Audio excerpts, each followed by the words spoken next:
फूक दिहला बालम घरा से ती में, फूक दिहला बालम घरा से खी में, सेखी में भैया सेखी में, फूक दिहला बालम घरा से ती में, फूक देहला बलम घरा से ती में, फूक देहला बलम घर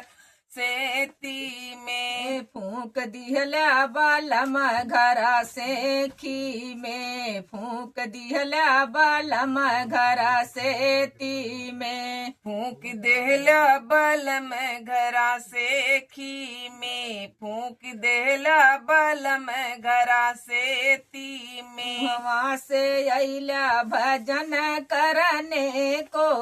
वहाँ से अइला भजन करने को,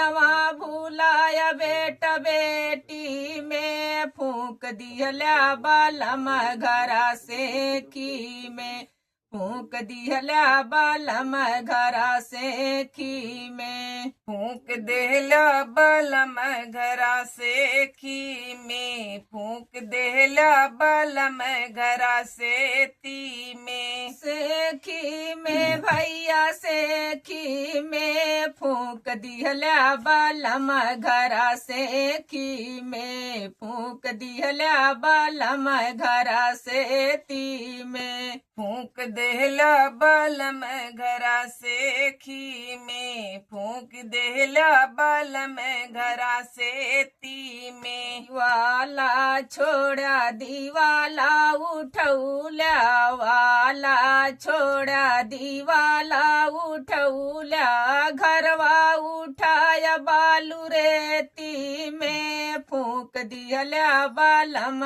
घरा से की में, फूक दिहला बालम घरा से ती में, फूक देहला बलम घरा से खी में, फूक देहला बलम घरा से ती में, फूक दिहला बालम घरा से की में, फूक दिहला बालम घरा से ती में, फूक देहला बलम घरा से खी में, फूक देहला बलम घरा से ती में, सेखी में भैया से ती में, फूक दिहला बालम घरा से की में, फूक दिहला बालम घरा से ती में, फूक देहला बलम घरा से खी में, फूक देहला बलम घरा से ती में, कहत